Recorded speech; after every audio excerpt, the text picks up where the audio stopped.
ਉਹਨੂੰ ਫਿਰ ਛੁਡਾਣਾ ਨਹੀਂ ਜੇ, ਉਹਨੂੰ ਛੁਡਾਣਾ ਨਹੀਂ ਜੇ, ਫਿਰ ਜਦੋਂ ਫੜ ਕੇ ਲਿਆਵਾਂਗੇ। सिफारिश नहीं करनी होती। ਸਕੇ ਪੁੱਤਰ, ਸਕਾ ਪੁੱਤਰ ਹੈ। ਨਜ਼ੀਰ ਮਾਰਿਆ ਵੱਡੇ ਪੁੱਤਰ ਨੂੰ ਦੂਜੇ ਨਾਲ ਕੁਰਾਨ ਕਾਟ ਦੂ ਨਾਲ ਕਿਹੜਾ ਪਿੰਡ ਹੈ ਤੁਹਾਡਾ? ਮੇਰੇ ਘਰ ਪਟਿਆਲੇ ਤੋਂ ਆਏ ਹੋ? ਇੱਕ ਕੁੱਕੜ ਦੇ ਬਿਨਾ ਬੜੇ ਨਾ ਕੋਕੜਾ ਮਾਰਿਆ। ਠੀਕ ਹੈ, ਮੈਂ ਐਸਐਚ ਨੂੰ ਦੱਸ ਦਿੱਤਾ ਹੈ, ਉਹਨੂੰ गिरफ्तार कर लेगा। ठीक है, गल सुन लो ना, मैं एसएच ਨੂੰ ਦੱਸ ਦਿੱਤਾ है। वो बाबा जी मेरी भी गल सुन लो, आवाज आ रही है? ਉਹਨੂੰ गिरफ्तार करने लगे हैं। ठीक है, ਉਹਨੂੰ ਫੜਨ लगे। अस्सलाम वालेकुम, this is me advocate Umaira Baig. आज एक वीडियो देखी जिसमें एक बेटा जबरी तौर पर अपनी वालदा को घर से बाहर निकाल रहा था। जबरी तौर पर वालदैन को घर से बाहर निकालने की सज़ा 1 साल कैद और 50,000 रुपये जुर्माना हो सकती है।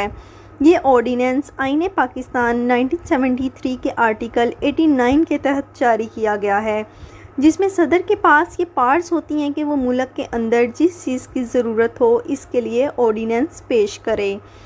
ये ऑर्डिनेंस वालदैन को ये पार्ट भी देता है कि वालदैन अपनी मलकियत वाले घर से अपने नाफरमान बच्चों और इनकी बीवी को बेदखल कर सकते हैं।